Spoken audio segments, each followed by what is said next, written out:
So there's this video that's been circulating around on the internet in regards to rapper Slim Thug sharing his thoughts about the value of the black man, but at the same time criticizing how black women make it difficult for black men to sleep with them.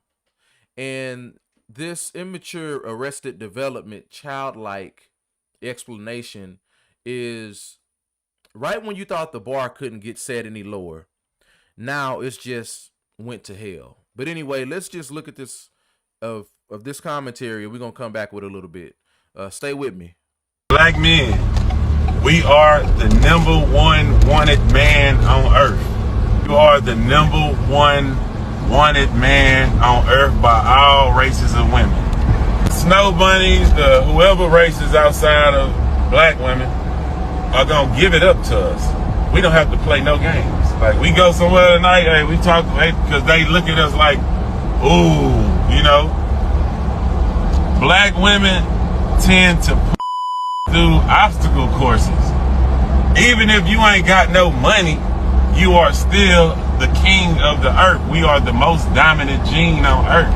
If we busting any girl, it's the baby is black. Even though we want our own black women tend to put us through obstacle courses. Right? Not bad. Black women like oh, you gotta wait. Oh, we Sullivan. Oh, you gotta marry me. Oh, you gotta buy me something. Oh, you gotta do this. You gotta do that. White women ain't asking for nothing. Doming you up. We don't have to argue. They gonna go because they look at us like, oh, this is I just wish I could have one for myself. Not just white women, all women. Y'all gonna have to let y'all motherfucking guards down, man. You need to give it up. Oh man, so immature, bro. So immature.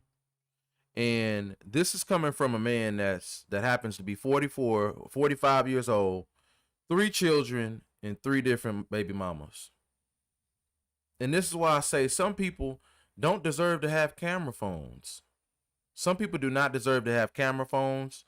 Some people do not deserve to have access to social media. Seriously, in real life.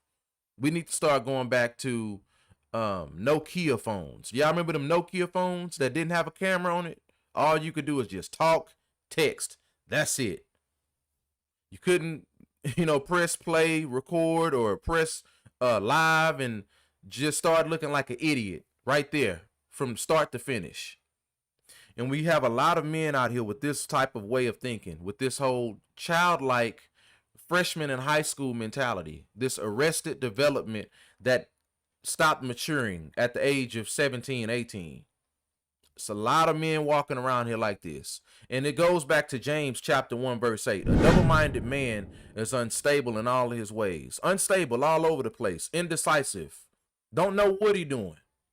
Because you complain about black women not being whores enough to where they'll give it up easy. So you're upset about black women that's not giving it up easy. And you know you wouldn't commit to a woman that's a whore. So, but you won't be committing, and you'll be turned off by a woman that won't give it up either. So, dang if you do, dang if you don't. You don't want a good woman that's going to lock it up and, hey, I've been renewing myself. Renewed myself. I'm trying to become a wife. I want my husband to find me when he sees me. I want him to identify me. You don't respect that. That's too hard. You don't want to put in time for a woman that has recognized her value, or a virgin woman. But you wouldn't commit to a whore either. You wouldn't want to walk out here with a woman on your arms that done slept with 30 guys. You wouldn't want that either. So it's just all over the place. And when it comes to listening to people like this, you got to remind yourself, 3 different children, 3 different baby moms. That means your legacy is all over the place.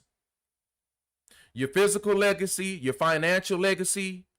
How can we talk about wealth building? How can we talk about the nuclear family when the nuclear family is not intact? And these are the type of men that's on the internet, whether you want to talk about your podcasters, whether you want to talk about your relationship experts. These are the men that's out here that's spreading this toxic, ungodly behavior. Just toxic and ungodly. This is how does this benefit men? How does this benefit men? How does this help men? How does this elevate men? How does this help the nuclear family develop? How can we build some strong legacy? How can we start changing the trajectory of the mindset of the black man, of the black man image? This type of embarrassment rhetoric that's online. Oh man, you know, black women, man, they make it hard for us, man. But you know what? These other women, they make it easy, man. They dome you up. You don't got to put in no work. But I'm going to ask you this. If you are a man watching this, and if you have this type of mindset, would you want your daughter to be a woman that's on go, in the words of Slim Thug, on go? That's just willing to just let it go for nothing. Let it go for just a couple of dates, and I'ma just let it go. Would you want your daughter to be like that? Or would you want your daughter to have some substance and to be aware of herself and to know herself, know her value, know her worth, and to not give it up so easy? Which side would you want your daughter to be on? Which side would you want your sister to be on? Your niece to be on? Your cousins? The women in your family? But we have so many misguided men on the internet that need help, that don't need to be on the internet. This right here sounds like so many men that think this way. And how do you want a woman to ultimately submit to this brokenness? How do you want a woman to follow this? Fellas, if you had a daughter, would you want your daughter to be with a man like this? Would you want your daughter to marry a man like this? Seriously, would you want your daughter to be with a man with multiple baby mamas, with a mindset, and now he can't really financially take care of your daughter? And then on top of that, would you even trust a man like this with your daughter? Okay? And then, like I say, financially, how can you take care of my daughter? You listening to a man right now to have 2 daughters. How can you trust a man like this with this type of mindset, and he's on child support, got to dish it out here, there, 3 different homes. Now that's more weight on my daughter, potentially. We already talk about the whole 50-50 conversation and all this other stuff. And my daughters, I'm raising them to be, you know, women of value, women of substance, women that will be able to bring something to the table. And they also see me and my wife, the nuclear family, under one household. I don't have children all over the place. All of my children, one household. This right here is telling men to create broken homes. This is telling men to create broken homes. This is telling men to ruin their legacy. Go out, have a good time. And he's 44, 45 years old. How is this helping? How is this helping men? But then when a man gets online and whine and cry about women and whine and cry about being on child support and women this, women file for divorce and all this other intellectual whining talking points about women. I call it intellectual whining because that's what a lot of you men do on the internet, finding something wrong with every category of women, talking about how you'll say how mean and how cold and how calculated some of these women are, but they're not going to tell you what led up to a woman becoming mean, cold, and calculated. A lot of these men like this, that think like this, not going to tell you that they kept getting caught cheating. They kept getting caught up. They didn't want to go to marriage counseling. They kept doing this, sneaking around, narcissism, gaslighting, manipulating, financial abuse, alcoholic. They're not going to tell you none of that. But you have men like this with kids all over the place that will tell you, you know, women this, women that. That's why I tell men, and this is why I tell people, be careful of who you listen to, of who you listen and get not financial advice, but marital advice and relationship advice from. Because we don't have enough transparency going on. And the transparency, when we do get transparency, this is the type of ignorant transparency that is viral online. We don't have a black man that's saying, hey, love your wife, take care, because that's boring. That's not interesting. People don't want to hear that. Toxicity spreads like wildfire.